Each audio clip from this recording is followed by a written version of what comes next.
तुम्हाला जागा देण्याचा प्रस्ताव भाजपने ठेवला आहे, तर तुम्हाला जास्त जागा हव्या असं सुरू आहे. काय नक्की चालू आहे मुंबई मनपाच्या युतीसाठी? मुंबई महानगरपालिका ही आम्हाला जिंकायची आहे. महायुतीचा झेंडा त्या ठिकाणी फडकवायचा आहे. म्हणून दोन्ही पक्षाच्या नेत्यांनी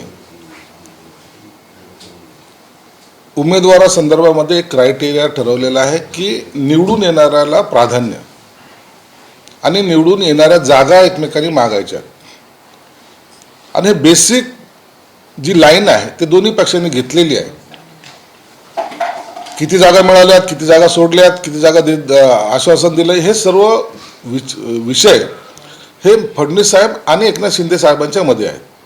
म्हणून जोपर्यंत त्यांची अंतिम बैठक होत नाही, आता ही बैठक मला वाटतं आज उद्या त्यांची बैठक होईल.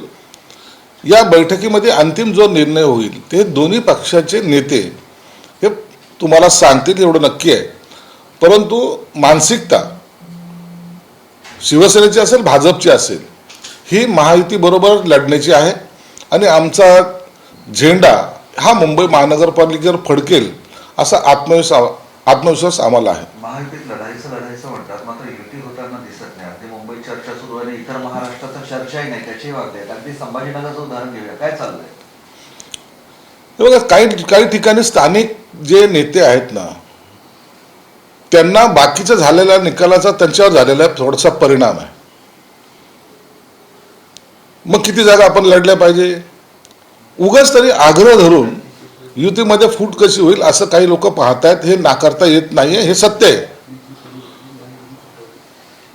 मग याचा सर्व निर्णय हा वरिष्ठ पातळीवरच घेतला जाईल असं एकंदर चित्र आहे. आम्हाला स्पष्टपणे एकनाथ शिंदे साहेबांनी सांगितलं की तुम्ही महायुतीची बोलणी करा आणि महायुतीमध्ये लढा. आता काही ठिकाणी जे काही कानावर ज्या काही बातम्या येत आहेत त्या जर पाहिल्या तर काही लोकांना मुद्दाम होऊन महायुती करायची नाही की काय असा प्रश्न उपस्थित होतोय. परंतु याच्यावर 1-2 दिवसात तोडगा निघेल. बैठका निष्फळ झाल्या संभाजीनगरच्या, तुमच्या काहीच आउटपुट नाही निघालाय. मग संभाजीनगरमध्ये हे चित्र असेल. संभाजीनगरमध्ये आमच्या 4 बैठका झाल्यात आणि दरवेळेला आम्ही एक पाऊल पुढे टाकून त्यांच्याशी बोलणी करायचा प्रयत्न केलेला आहे. त्यांनी जे काही जागेची मागणी केली ती अवास्तव आहे, हे सत्य आहे. आणि त्यांच्यामध्येच एकमत नाही हे सुद्धा दिसून आलेलं आहे. म्हणून मी काल अतुल सावेंशी बोललो, त्यांची माझी आज भेटही होईल, मुंबईला भेटही होईल. युती कशा पद्धती करायची हे एकदा आम्ही दोघंजण मिळून ठरवू आणि जर आमच्याकडून शक्य झाली नाही तर वरिष्ठाच्या कानावर टाकू. वर्कआउट नाही झालं तर वेगवेगळं. आता त्याचा परिणाम काय होईल तो नंतर होईल, परंतु एकदा वरिष्ठांच्या कानावर हे सर्व घरांना मांडल्यानंतर त्याच्या युतीचा निर्णय घेण्यात येईल.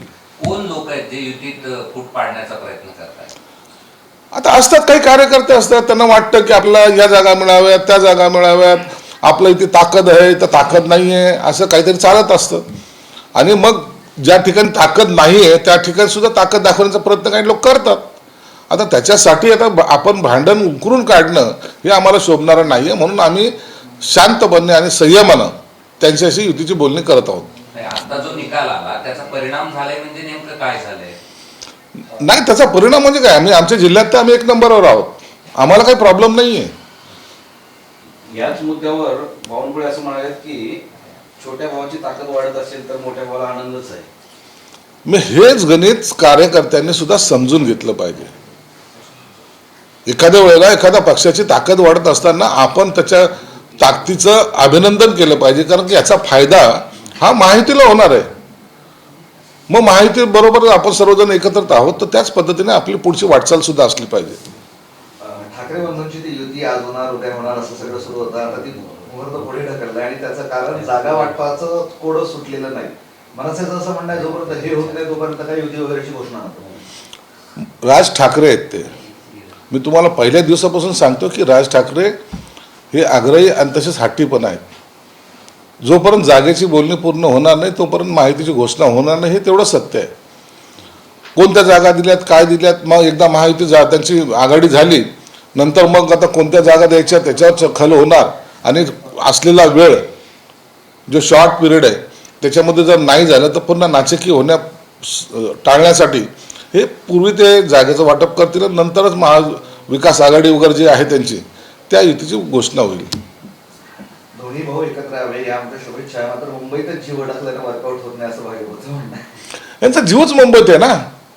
तुम्ही नगरपालिकेच्या निवडणुका पाहिल्या तर कोणत्याही नेत्याला त्या नगरपालिकेच्या निवडणुकीमध्ये रस नव्हता ना ते फिरलेही नाही. मुंबईच्या मध्ये त्यांचा जीव अडकण्याचं कारणच एक आहे की इतकी मोठी श्रीमंत महानगरपालिका, तिथून मिळणारं पर्सेंटेज, चाललेलं तर म्हणजे सोन्याचं अंड देणारी ती कोंबडी ही इतरांच्या हातात जाऊ नये हा त्यांचा प्रयत्न आहे. आणि गेली 25 वर्ष तेच करतायत ना. त्यांना महाराष्ट्राची सत्ता जरी नाही आली तरी चालेल, पण मुंबई पाहिजे हा त्यांचा आग्रह असतो. आणि त्या आग्रहपोटी ते दरवेळेला वेगवेगळे स्टेटमेंट करतात. मग लोकांच्या इमोशनल भावनेला हात घालतात. मुंबई महाराष्ट्रापासून तोडणार, मराठी माणूस आता जागा हो, हे सगळं जे काही डायलॉग आहेत ना ते फक्त त्या कोंबडीने दिलेल्या त्या सोन्याच्या अंड्यासाठी आहे. सामनामध्ये असं आलंय की मिंदे म्हणतात आता माझी शिवसेना खरी, काय खरी आणि काय खोटी हे राज्यातील सामान्य जनता ओळखून आहे. ज्यांनी आपला विजय मोदी शहांच्या चरणी अर्पण केला त्या चोरांच्या तोंडी शिवसेना पवित्र शोभत नाही. याच मोदी शहानी धनुष्यबाण चोरला आणि महाराष्ट्रातील अट्टल बेमानाच्या हाती सोपवला. आता यांना कितीही बोंबललं ना, जनतेने कौल दिलेला आहे. तुम्ही एक लक्षात घ्या, एखादी निवडणूक माणसाने जिंकली तर त्याला आपण इमोशनली किंवा काहीतरी कुटाने केले असं म्हणू शकतो. उबाटाच्या या सगळ्या स्टेटमेंटला आम्ही काही जास्त महत्त्व देत नाही.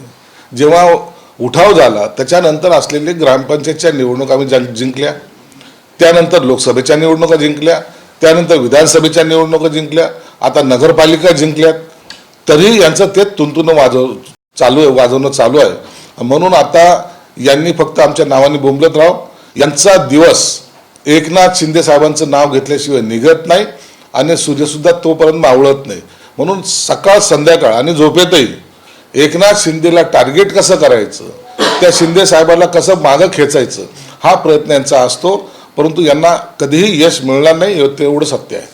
पुण्यामध्ये शरद पवार यांचं राष्ट्रवादी, अजित पवार यांचं राष्ट्रवादी, शिवसेना, ठाकरे यांची शिवसेना आणि काँग्रेस असं समीकरण ठरण्याची शक्यता आहे.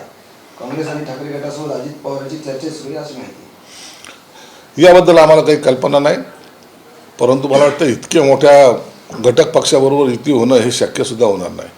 पण दोन्ही राष्ट्रवादी एकत्र येणार हे जवळपास अंतिम झालंय पुण्यात फक्त. आता त्यांची काय तडजोड झाली हे जोपर्यंत युतीची घोषणा होत नाही तोपर्यंत त्याच्यावर भाष्य करणं योग्य नाही. संभाजीनगरमध्ये काल खैरे आणि रशीद मामूद यांच्यामध्ये बराच वाद झाला. खैरेंनी त्यांना ढकललं, तुला विरोध आहे असं म्हटले आणि बोलताना असंही म्हटलं की जर रशीद मामूला तिकीट दिलं तर मी काय करतो ते पहा. हे चंद्रकांत खैरेंचं वाक्य. अहो, हिंदुत्वाच्या मुद्द्यावर आम्ही या ठिकाणी शिवसेना आणली होती. शिवसेना प्रमुखाचे कडवट विचार घेऊन आम्ही आयुष्य काढलेलं आहे. अशा वेळेला त्या उबाठा मामू जर होत असेल तर ते कुणाला पचनी पडणार नाही, शिवसैनिकाला ते आवडणार नाही. एका प्रभागासाठी कुणाला तरी जपण्यासाठी अशा प्रकारची खेळी करणं म्हणजे हिंदुत्वावर घाला घालण्यासारखं आहे. एक माणसाचा प्रवेश त्यांची हिंदुत्वाची सगळी मोड जी बांधलेली थोडी बहुत आहे ती सगळी तुटणार आहे आणि त्याचा परिणाम तुम्हाला काल दिसला असेल. अनेक जण आता उबाटा सोडायच्या मनस्थितीत आहे. काल काही लोक गेलेत, आज काही लोकांचा माझ्याकडे प्रवेश आहे, म्हणून आता ती उबाटा राहणार नाही. खैरेंनी हा संताप व्यक्त केलेला नाही तर ही त्याची असलेली तळमळ किंवा त्याच्या पक्षाबद्दल असलेली आस्था त्याच्यावर त्यांनी केलेलं भाष्य ह्याला चुकीचं समजता कामा नये. परंतु काही लोकांना पक्ष म्हणजे धंदा या दृष्टिकोन त्याच्याकडे पाहतात. मग धंदा करण्यासाठी पक्ष विकला काय आणि ठेवला काय, म्हणून खैरेच्या विधानाला महत्त्व आहे. खैरे काय करेल हे भविष्यात आपल्याला कळेल.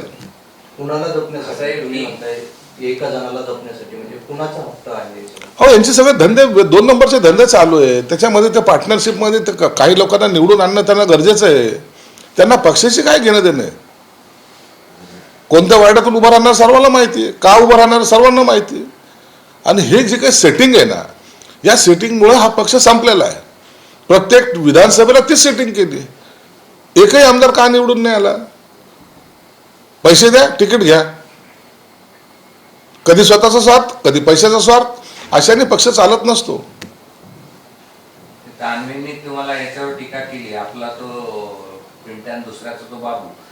सिल्लोडचे मामू कसे चालतात आणि ते आता निवडून आलेले 25 मामू कसे चालतात धनुष्यबाणाच्या चिन्हात? एक लक्ष त्याला त्याचं तेच राजकारण कळत नाही ना.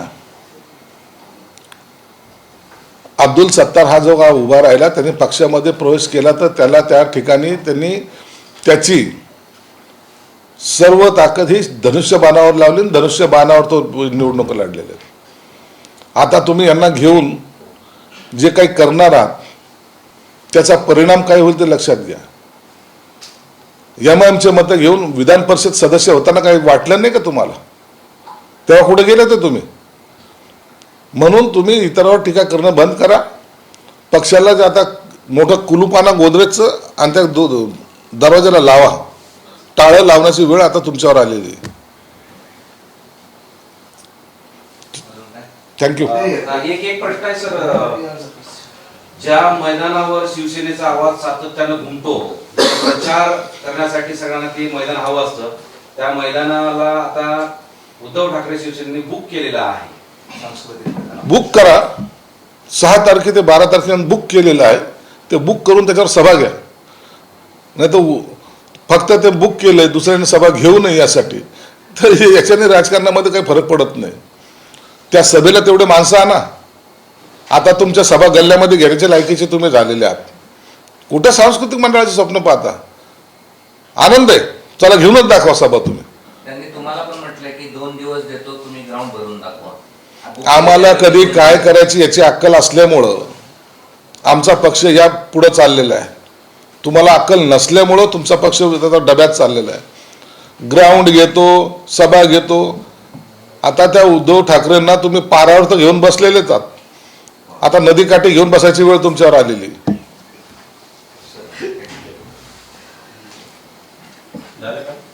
चल यस.